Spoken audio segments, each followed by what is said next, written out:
이 시간은 마태복음 강의 78번째 시간입니다. 오늘은 안식일의 주인이신 하나님을 온전히 예배하라, 안식일의 주인이신 하나님을 온전히 예배하라 라는 제목으로 하나님의 거룩한 말씀을 증거하겠습니다.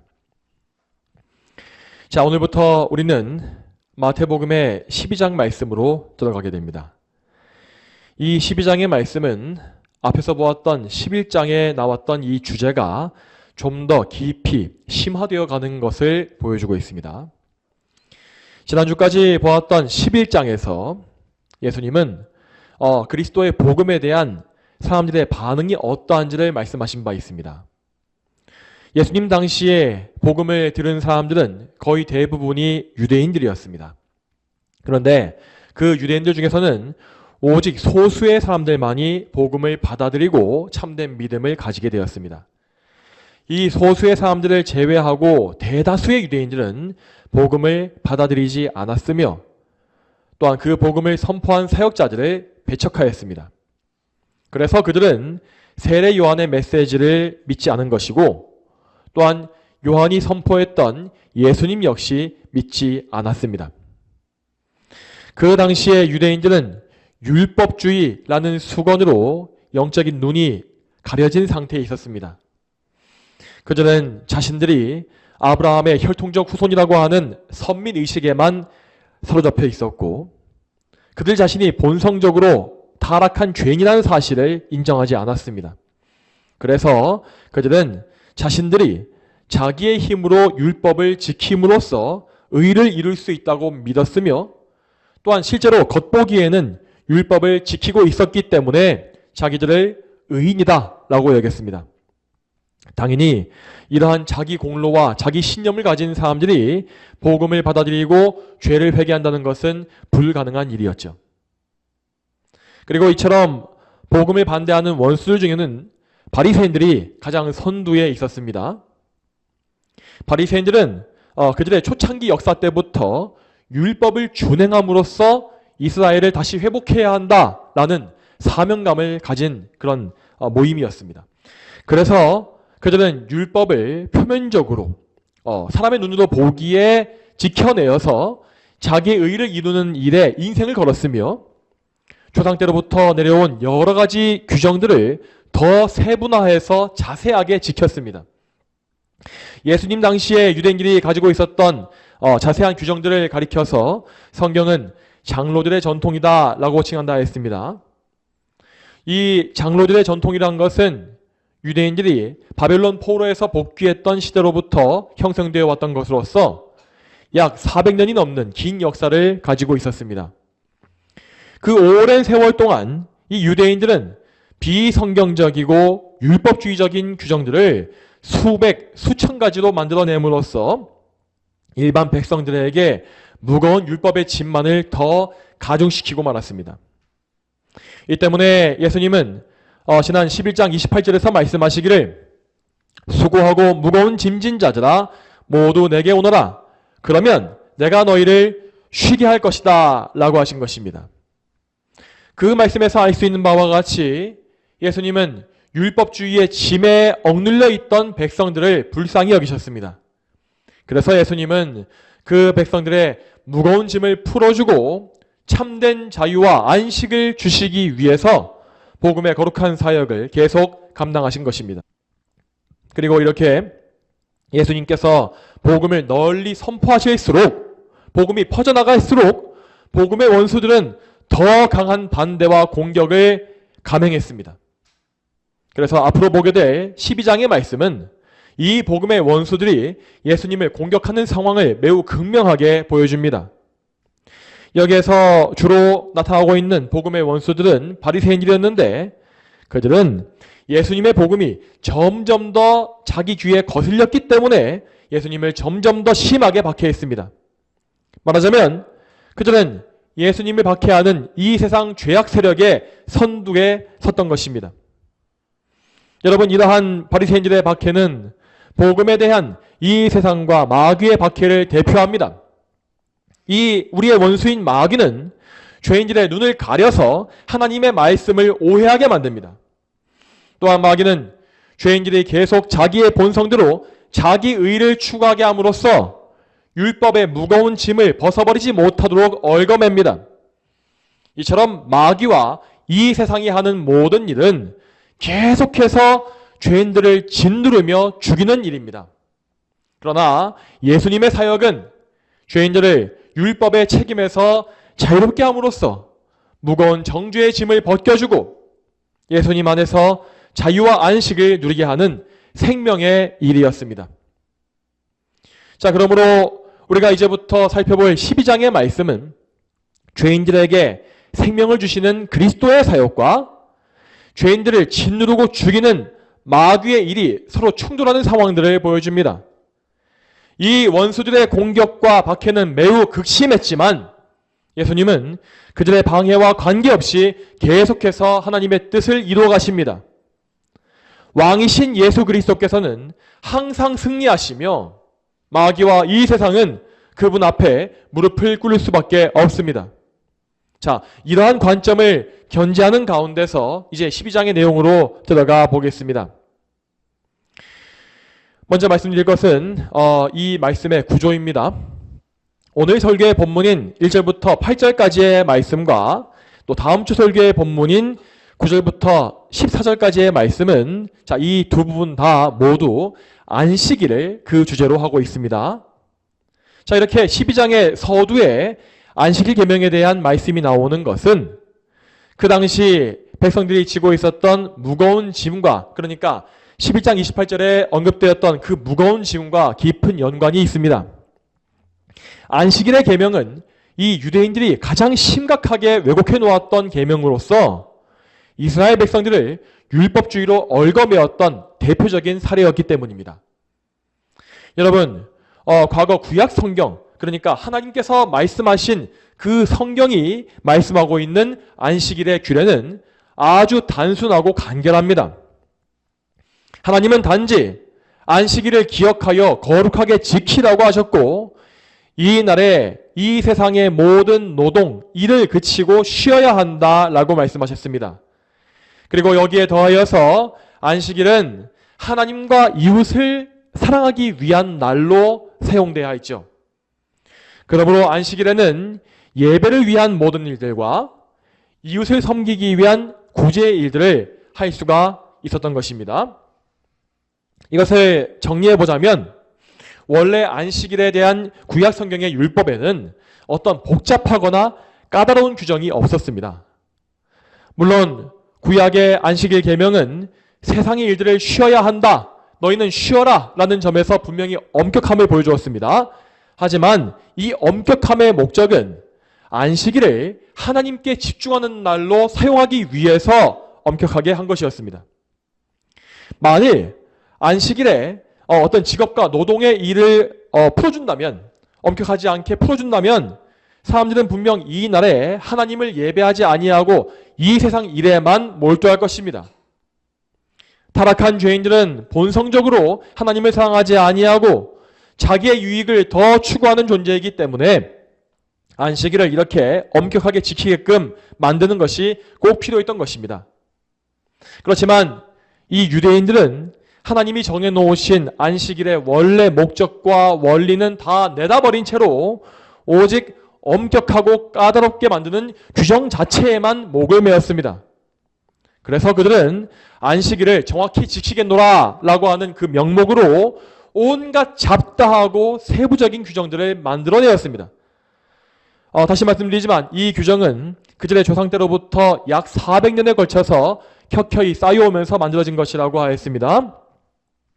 자, 그래서 그들은 먼저 안식일에 금해야 하는 노동의 목록을 39가지로 정해놓았는데 그 목록에는 농사와 관련된 모든 노동의 종류와 양털과 관련된 노동의 종류, 또한 가축을 돌보는 것이나 또 사냥하는 일에 관련된 여러 노동과 건축에 관련된 노동들의 목록이 다 있었습니다. 그리고 그들은 그 39가지의 목록 안에 또다시 그 각각의 목록 안에 여러 개의 세부 규정을 추가해 놓았죠. 이렇게 해서 유대인들은 안식일에 대한 규정만 수백 가지를 정해놓게 되었고 그것을 하나하나 외우고 따져가면서 백성들에게 이것을 해라, 저것을 하지 마라 라고 하는 식으로 무거운 짐을 얹어주었습니다. 당연히 이런 상황 가운데서 이 안식일이라는 날은 즐겁고 기쁜 날이 아니라 두렵고 힘들며 짜증나는 날이 되고 말았습니다. 그렇지만 원래 구약 성경에서 말씀하고 있는 안식일은 오히려 즐거운 날이라 하였는데, 이 즐거움은 육신의 즐거움을 멈추고 하나님만 즐거워하는 영적 즐거움을 말하는 것이었습니다. 그러니까 안식일은 본디 하나님의 백성들에게 안식과 평화 그리고 즐거움을 주기 위한 날이었던 것입니다. 하지만 이 바리새인들은 그 안식일의 원래 목적, 하나님의 뜻을 왜곡하여서 오히려 평일보다 더 무거운 짐을 지는 힘든 날로 바꾸어 놓았죠. 이렇게 안식일이 망가지게 되면 이 백성들은 하나님과의 관계 전체가 붕괴되게 되고, 그래서 평생에 안식이 무엇인지를 모르는 고통스러운 삶을 살 수밖에 없습니다. 그래서 예수님은 이런 상황을 보시고서 백성들의 무거운 짐을 벗기기 위한 사역을 시작하실 때에 제일 먼저 바로 이 안식일 계명을 먼저 다루신 것입니다. 자, 그러면 오늘 본문의 말씀을 하나하나 살펴보겠습니다. 먼저 이 말씀 중에서 맨 처음에 나와 있는 1절과 2절 말씀을 같이 읽어보겠습니다. 마태복음 12장 1절과 2절 말씀 같이 읽어보겠습니다.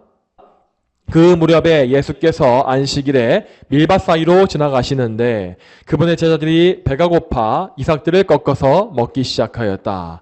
그러자 바리새인들이 보고 그분께 말하기를, 보소서, 당신의 제자들이 안식일에 옳지 않은 일을 하고 있습니다 하니. 자, 이 구절은 예수님과 제자들이 안식일에 어떤 밀밭 사이를 지나가신 사건을 보여줍니다. 이때에 제자들은 배가 고파서 이삭을 꺾어서 먹었다라고 되어 있죠. 자, 이 행동은 우리가 생각하는 어떤 도둑질이 아니라 어떤 곡식을 서리하는 것이 아니라 율법에서 허용되었던 합법적인 일이었습니다. 구약의 율법은 신명기를 보게 되면 이 남의 곡식을 낫으로, 그러니까 연장으로 베어가는 것은 허락하지 않지만 이렇게 약간의 곡식을 손으로 조금 따는 것은 허용해 주었기 때문입니다. 이 율법은 가난한 사람들이나 나그네를 배려하기 위한 것으로서 배가 고픈 사람이 즉석에서 양식을 먹는 정도는 허용해주는 관대한 규례였죠. 이때 제자들은 다음 사역지로 향하는 길에 시장하여서 약간의 곡식을 따먹은 것이었으므로 그러한 행동은 율법상 아무런 문제가 없었던 것입니다.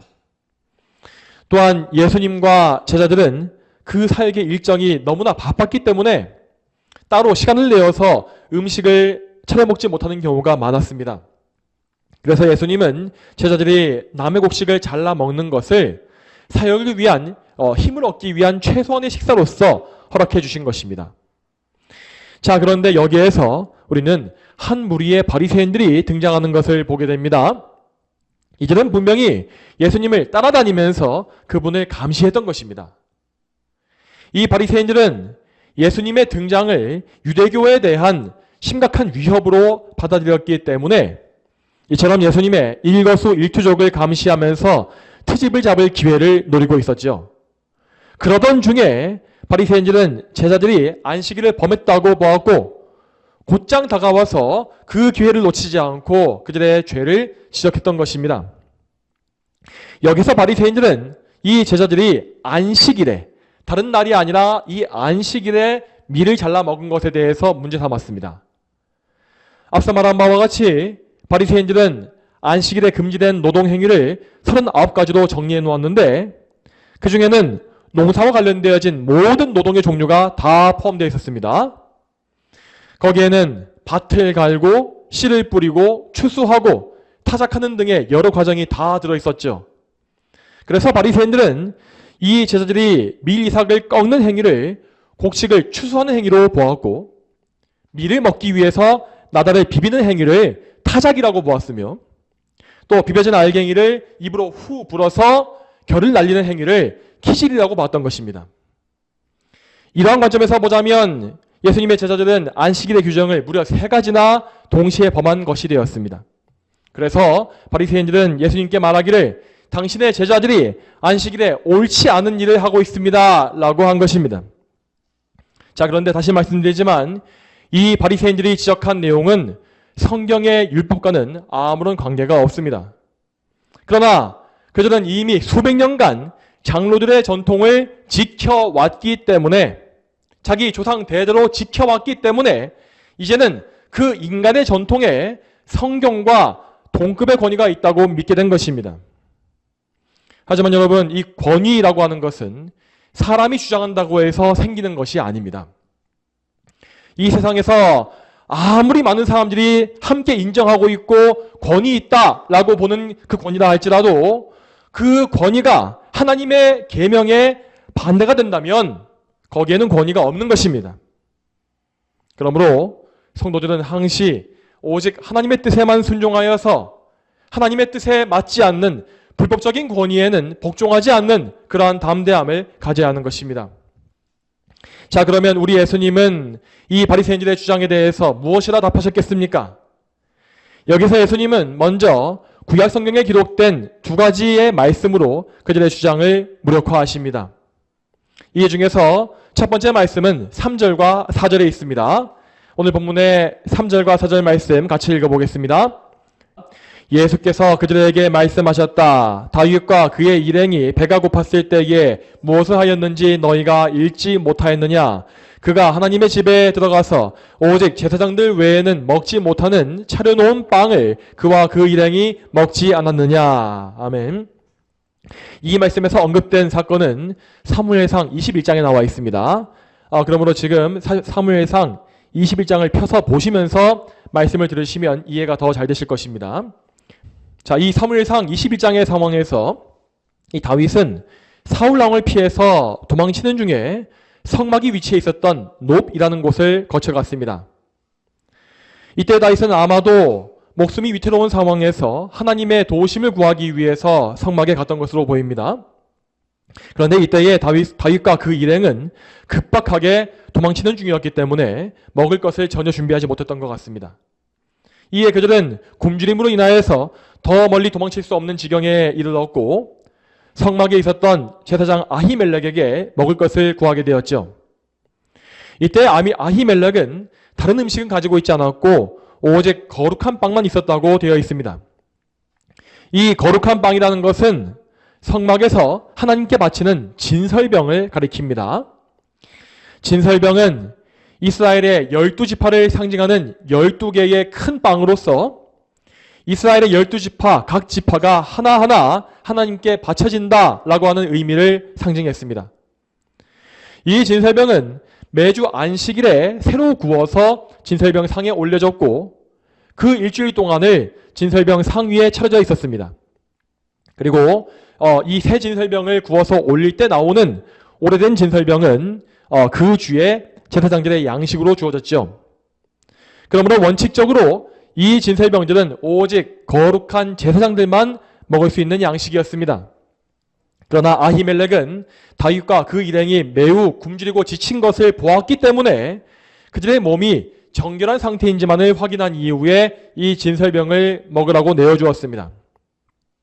예수님은 이 사건을 언급하시면서 바리새인들에게 질문하시기를 너희가 읽지 못하였느냐라고 하십니다. 당연히 바리새인들은 구약 성경의 모든 구절을 하나하나 다 알고 있었으므로 이 말씀 역시 알았습니다. 그리고 그들 역시 장로들의 전통 하에서 다윗이 행했던 이 일을 율법으로 어긴 일로 보지 않았고 단지 예배적인 상황이 허용된 것으로 보았습니다. 율법은 분명 엄격한 적용을 원칙으로 합니다. 하지만 거기엔 항상 분명히 긍휼의 원리가 포함되어 있습니다. 하나님은 사람을 못살게 굴고 억압하기 위해서 율법을 정하신 것이 아니라 사람을 살리시고 바른 길로 인도하시기 위해서 율법을 주신 것이기 때문입니다. 그러므로 율법은 사람의 죄에 대해서는 엄격하게 심판하고 또 다루지만 사람의 어쩔 수 없는 연약함과 부족함에 대하여서는 관대함과 긍휼을 많이 보여줍니다. 그래서 율법은 굶주린 이웃을 돕기 위한 일에 대해서 예외적인 규정을 많이 허락해 준 것입니다. 이 예외적인 규정은 하나님께 바쳤던 거룩한 빵을 일반 백성에게 내어주는 데까지 허용되었습니다. 여러분, 율법 중에서도 성막에서 지켜야 하는 의식법은 가장 엄중한 법에 속합니다. 그런데 그 가장 엄격한 성막의 법에 예외가 허용되었다고 한다면 그보다 훨씬 못한 장로들의 전통에 무슨 효력이 있겠습니까? 또한 다윗이 과거 진설병을 먹을 권리를 가졌다면 다윗이 예표하고 있는 메시아의 신 예수님께는 얼마나 더 큰 권리가 있겠습니까? 그러므로 예수님은 안식일의 주인이신 성자 하나님으로서 그 안식일에 존중받으실 권리가 있었던 것입니다. 또 다음으로 이어서 5절과 6절 말씀을 같이 보겠습니다. 오늘 본문의 5절과 6절 말씀 계속 이어서 읽어보겠습니다. 또 안식일에 제사장들이 성전에서 안식일을 범하여도 죄가 되지 않는다는 것을 너희가 율법에서 읽지 못하였느냐? 내가 너희에게 말하니 성전보다 더 큰 이가 여기 있다. 아멘. 여러분, 우리가 보통 구약의 안식일에 대해서 가지고 있는 이미지가 무엇입니까? 그것은 모든 이스라엘 백성이 자기 일을 멈추고 그저 집에서 쉬고 있는 그런 모습이지 않습니까? 자, 그러나 안식일에 오히려 가장 바쁘게 일했던 사람들이 있었는데 그들은 성전에 속한 제사장들과 레위인들이었습니다. 안식일에는 기본적으로 어린 양 4마리가 제물로 바쳐졌으며 거기에 부어드리는 전제와 가루로 바치는 소제 제사가 더해졌습니다. 그리고 아까 말씀드렸던 진설병 역시 안식일에 교체해야 했죠. 또한 그 이외에도 이스라엘 백성들은 안식일 날에 자기들이 하나님께 바치는 감사의 예물을 가장 많이 가지고 왔습니다. 당연히 이 많은 제물들의 피를 처리하고 각을 뜨며 제단에 불태우는 사역은 모두 제사장들과 레위인들의 몫이었기 때문에 제사장들과 그들의 조력자인 레위인들은 이 안식일에 가장 바쁘게 일하는 하루를 보냈습니다. 그렇게 제사장들은 안식일에 정말 분주하게 일했지만 그 일은 안식일을 범하는 죄가 아니었습니다. 왜냐하면 안식일은 그저 무조건 일을 멈추라고 주어진 날이 아니라 하나님을 예배하고 이웃을 사랑하는 일을 하기 위하여서 주어진 날이기 때문입니다. 따라서 제사장들의 사역은 정확하게 예배와 이웃사랑, 곧 안식일의 목적을 이루기 위한 일이었으므로 율법은 그들을 정죄하지 않은 것이죠. 자, 그리고 이 말씀을 통해서 예수님은 안식일의 목적이 무엇인지를 정확히 보여주신 것입니다. 또 여기에 이어서 예수님은 말씀하시기를 내가 너희에게 말하니 성전보다 더 큰 이가 여기 있다라고 하십니다. 여러분, 구약시대의 예루살렘 성전은 이스라엘 중에 하나님의 임재하시는 것을 보여주는 장소였습니다. 하나님은 이 성전 안에 있는 지성소에 그 중에서도 언약궤 위에 있는 속죄판 위에 임재하심으로써 그분께서 이스라엘과 함께 계신다라고 하는 사실을 보여주셨죠. 그리고 이 성전에 있었던 하나님의 임재라고 하는 것은 곧 예수 그리스도께서 성육신하사 이 땅에 오신 사건을 예표하는 것이었습니다. 예수님은 살아계신 하나님의 아들 성자 하나님으로서 우리와 똑같은 인성을 취하시고 이 땅에 내려오셨습니다. 저 구약시대에 하나님께서 광야의 성막과 예루살렘 성전에 임재하신 것과 같이 성자 예수님은 그분께 참으로 어울리지 않아 보이는 초라한 육신의 장막에 거하심으로 우리와 함께 하신 것입니다. 이러한 원리에서 구약의 성전은 곧 예수 그리스도를 예표하는 모형이었습니다. 또한 그 성전에서 하나님을 열심히 섬겼던 제사장들은 장차 오실 메시아를 섬겼던 일꾼이었죠. 말하자면 이 제사장들은 지금 오늘 본문에서 예수님의 곁에 서서 그분을 섬기고 있던 12제자와 같은 역할을 한 것입니다. 그리고 그 제자들은 예수님의 사역을 열심히 섬기는 도중에 굶주리게 되었고 예수님을 섬길 수 있는 힘을 얻기 위해서 밀을 잘라 먹은 것이죠. 따라서 안식일에 성전에서 일했던 제사장들이 계명을 어긴 것이 아니라고 한다면 이 성전의 원형이신 그리스도를 안식일에 섬긴 제자들 역시 절대로 죄 지은 것이 아닌 것입니다. 자, 그러면 잠시 여기에서 이제까지 보았던 3절부터 6절까지의 말씀을 정리해 보겠습니다. 여러분, 이 3절부터 6절까지의 말씀에서 우리는 구약의 율법에 대해서 적용할 수 있었던 두 가지의 예외 상황을 보았습니다. 자, 그런데 여기서 우리 예수님은 단지 율법의 예외 상황만 설명하신 것이 아닙니다. 예수님은 여기에서 중점적으로 예수님 당신을 예표했던, 그리스도를 예표했던 구약의 두 가지 모형을 말씀하신 것입니다. 그것이 바로 이 3절부터 6절까지의 핵심입니다. 자, 먼저 3절과 4절에서 언급되어진 이 다윗은 예수님을 예표하는 가장 대표적인 구약의 인물이었고, 하나님은 그 예수님의 모형인 다윗에게 성막의 거룩한 빵을 먹도록 허락해 주셨습니다. 그리고 다음 5절과 6절 말씀에서 언급하신 성전은 곧 임마누엘 되신 예수님을 예표하는 가장 대표적인 상징물이었습니다. 그리고 하나님은 그리스도의 모형인 이 성전을 섬기고 있는 일이 안식일을 범하는 것이 아니라 안식일을 지키는 일이라고 말씀하셨죠. 자, 이러한 의미를 보게 되면, 이러한 모형론을 보게 되면 오늘 본문의 의미는 더 명확하게 드러납니다. 예수님은 이 말씀에서 당신의 그리스도로서의 신적 권세를 드러내신 것입니다. 예수님은 참으로 성자 하나님이시요 우리의 그리스도이십니다. 그러므로 예수님은 안식일을 친히 만드신 분이시고 또한 이 안식일에 우리의 예배를 받으셔야 마땅한 분이십니다. 물론 이 바리새인들은 예수님께서 그리스도시며 하나님이시라는 사실을 믿지 않았습니다. 그러나 그들의 불신앙과 아무런 관계없이 예수님은 당신의 그리스도 되심을 선포하셨습니다. 그래서 그분은 말씀하시기를 성전보다 더 큰 이가 여기 있다라고 하신 것입니다.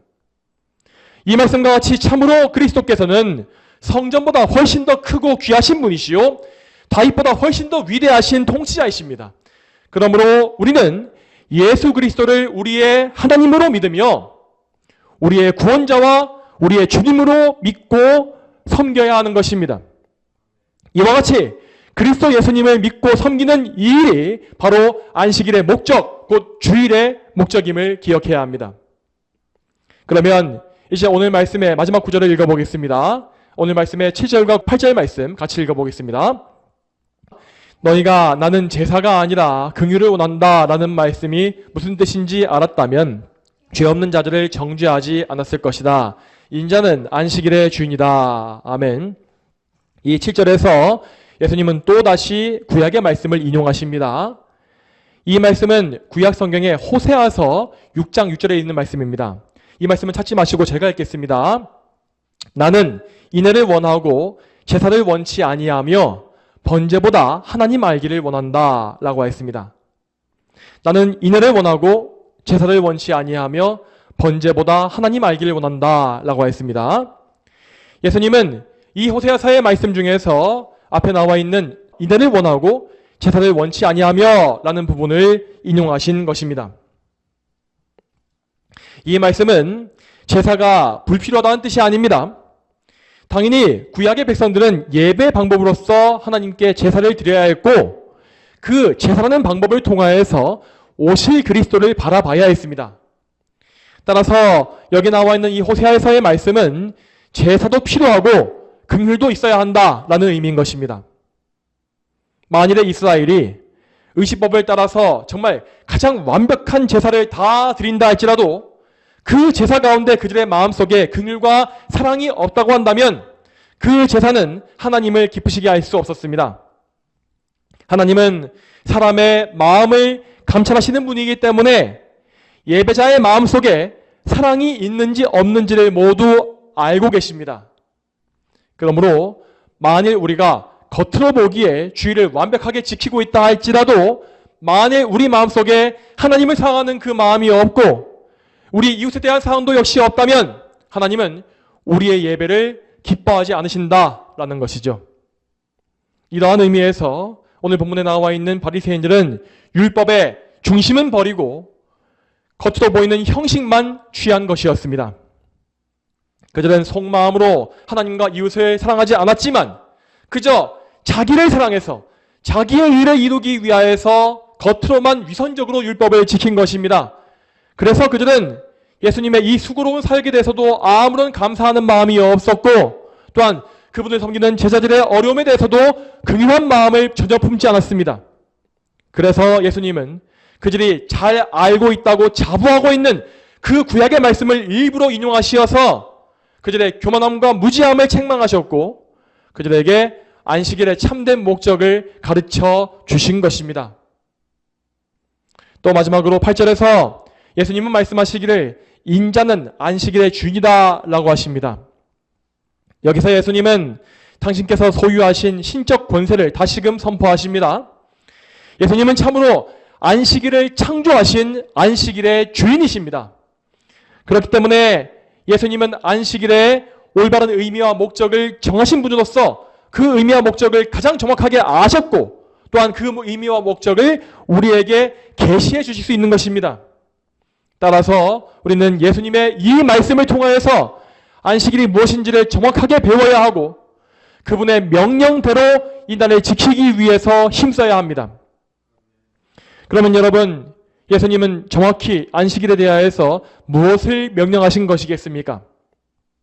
우리가 아는 바와 같이 구약의 안식일이라는 것은 신약의 우리의 이 주일로 그대로 이어진 것입니다.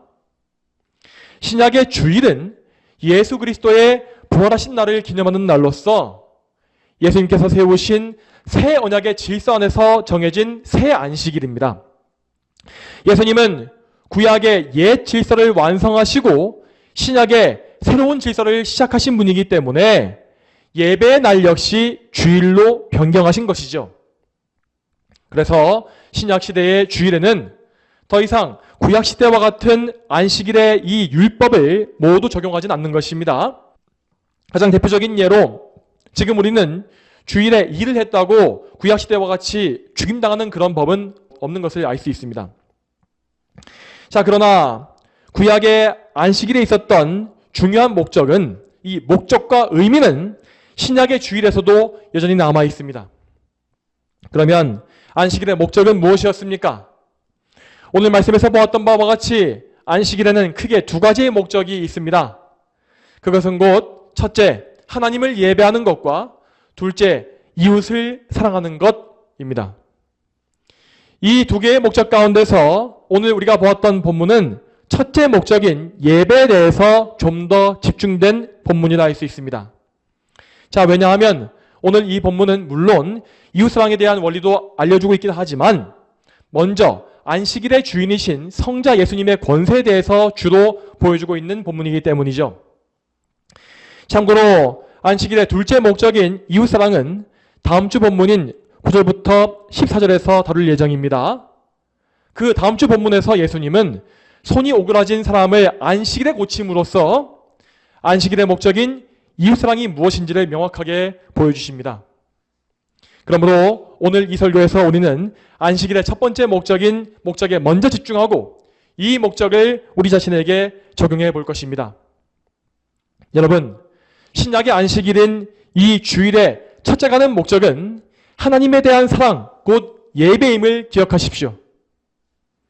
오늘 본문에서 예수님은 이 안식일에 성전 사역을 담당했던 제사장들을 언급하신 바 있습니다. 여기서 언급되어진 제사장들은 신약 교회에서 섬기고 있는 성도들을 예표하는 직분이었습니다.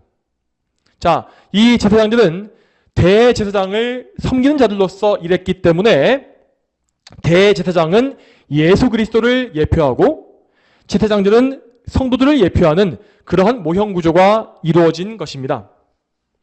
그 근거로서 신약 성경은 예수님을 우리의 대제사장이시다라고 선포하였고, 또한 모든 성도들을 가리켜서 너희는 왕같은 제사장들이다라고 선포한 바 있는 것입니다. 따라서 우리는 구약시대의 제사장들이 안식일에 행했던 일들을 보면서 거기에서 우리의 예배가 어떠해야 하는지 그 원리와 정신을 배울 수가 있습니다. 여러분, 구약시대의 제사장들은 참으로 그들의 영혼과 육신을 모두 다 바쳐서 하나님을 섬긴 사역자였습니다. 그들은 참된 믿음과 사랑으로 하나님을 섬김으로써 먼저 자기의 영혼을 하나님께 바쳤습니다. 그들은 제사를 통하여서 오실 메시아를 바라보고 믿었으며 또한 그 메시아 신앙 안에서 그들의 구원자요 주인 되신 하나님을 사랑하였습니다. 구약의 제사장들은 이 구약시대의 희미한 빛 안에서 모형과 상징과 그림자를 가지고 그리스도를 사랑했던 것입니다. 자, 그렇다면 신약의 교회에 속한 우리는 어떠해야 하겠습니까? 지금 우리는 그리스도께서 이루어놓으신 구원의 은혜 안에 거하고 있으며 이 땅에 오신 그리스도의 사역과 하늘에 올라가신 그리스도의 영광을 모두 보고 있습니다. 우리는 과거 구약시대와 같이 오실 그리스도의 그림자만 보고 예배하는 것이 아니라 하늘에 계신 그리스도의 영광을 보면서 가장 명확하고 복된 예배를 할 수가 있는 것입니다. 그렇기 때문에 우리의 믿음과 사랑, 우리가 바쳐야 할 그런 영적인 예배는 정말 명확하고 확실해야 마땅합니다. 우리는 우리의 영혼을 다 바쳐서 우리의 구주이신 그리스도를 믿어야 하고 또한 그분을 온 마음을 다해서 사랑해야 합니다. 또한 우리는 예수 그리스도의 공로에 의지하여 우리 아버지 되신 하나님을 믿고 사랑하며 경외해야 합니다.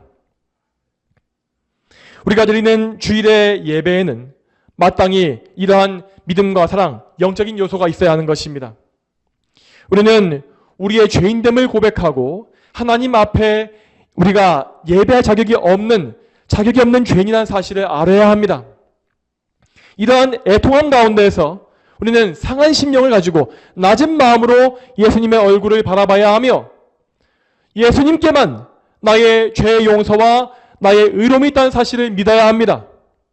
그리고 우리는 이 믿음을 가지고서 하나님의 보좌 앞에 담대히 나아갑니다.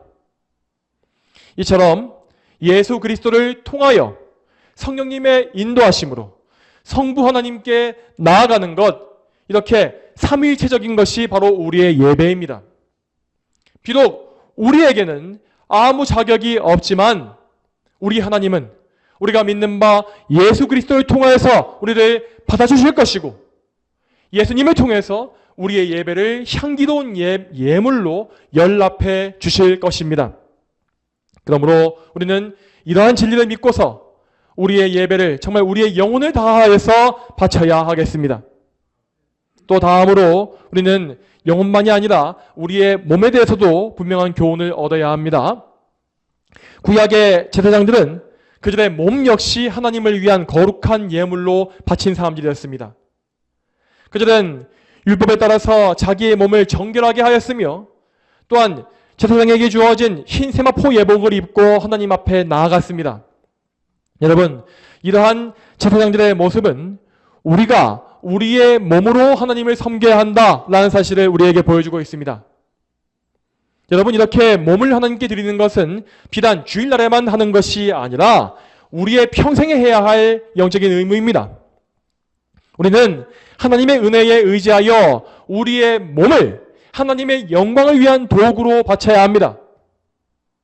여러분, 하나님의 은혜가 주어지지 아니하면 우리는 또다시 우리의 옛 본성과 옛 습관에 이끌릴 것이고 결국 나의 몸을 불의의 도구로 정욕의 방편으로 내어주고 말 것입니다. 그러므로 우리는 매일 기도로 도우심을 간구하고 말씀을 양식으로 삼아서 하나님의 은혜 안에 항상 거해야 합니다. 이렇게 기도와 말씀을 통하여 은혜를 받지 못하면 우리는 곧장 정욕에 빠질 것이고 그 가운데 우리의 무능함을 철저하게 깨달을 것입니다. 그러므로 우리는 항상 기도와 말씀으로 살면서 우리의 이 몸, 육신을 성령께서 거하시는 거룩한 전으로 온전히 세워가야 하겠습니다. 또한 여러분, 이렇게 우리의 몸을 지키고 바치는 이 일은 이 주일날의 공적 예배에서도 동일하게 이어져야 합니다. 성도 여러분, 그러므로 여러분은 예배에서 여러분의 몸가짐에 대해서 정말 세심한 주의를 기울이셔야 합니다.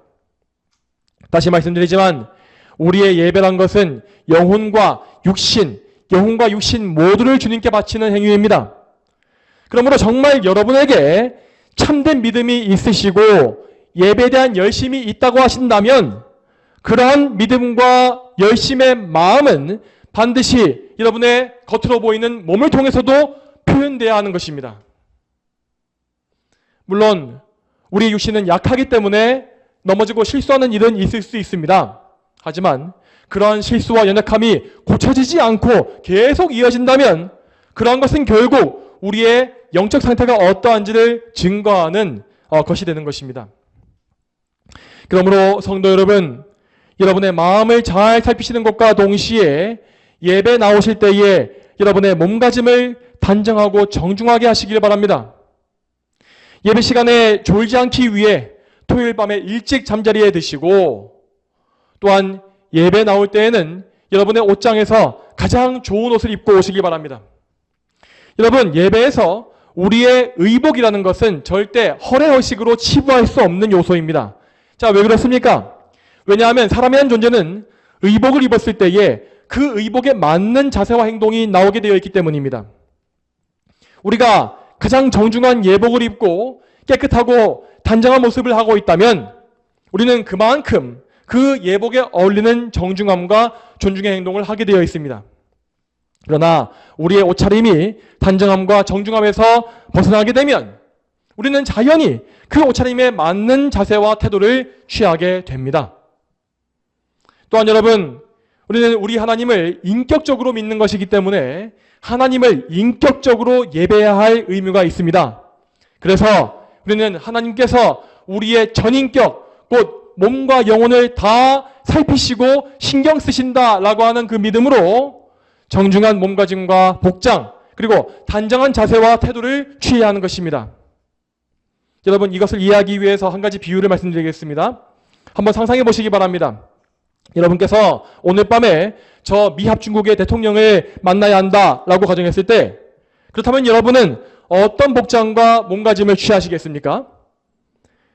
당연히 여러분은 어디에 내놓아도 부끄럽지 않을 옷을 입고서 가장 깨끗하고 정중한 모습으로 대통령 앞에 설 것입니다.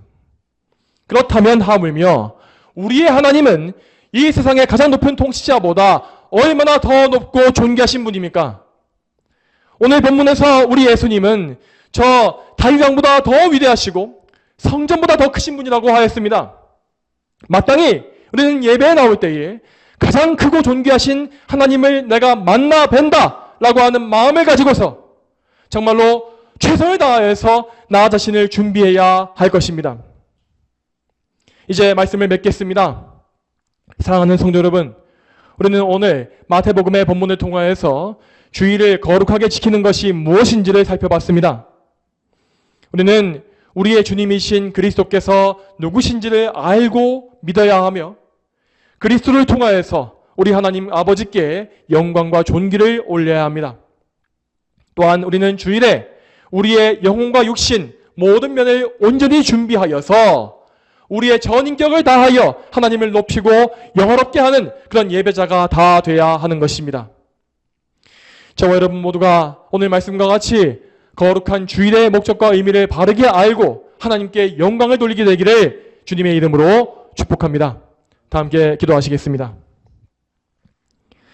하나님 아버지, 오늘도 이 마태복음의 거룩한 말씀을 통해서 우리에게 안식일, 곧 주일의 의미가 무엇인지를 다시 한번 보여주심에 감사드립니다.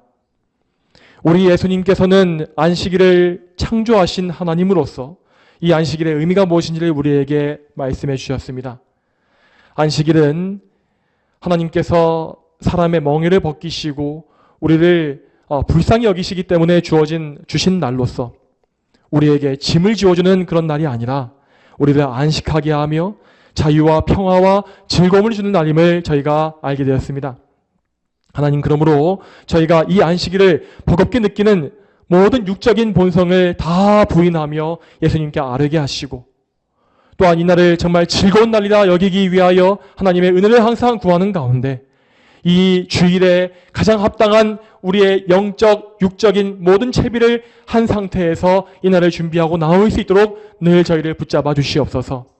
또한 이 안식일을 통하여서 우리가 평일의 모든 삶을 하나님께 온전히 산 제물로 바치게 하옵시고, 정말 저희의 모든 삶이 하나님의 영광을 위한 거룩한 도구요 의의 병기로서 들려질 수 있게끔 저희를 붙잡으시고 주관하여 주시옵소서. 감사드리옵고 이 모든 말씀 거룩하신 예수님의 이름으로 간절히 기도 올립니다. 아멘.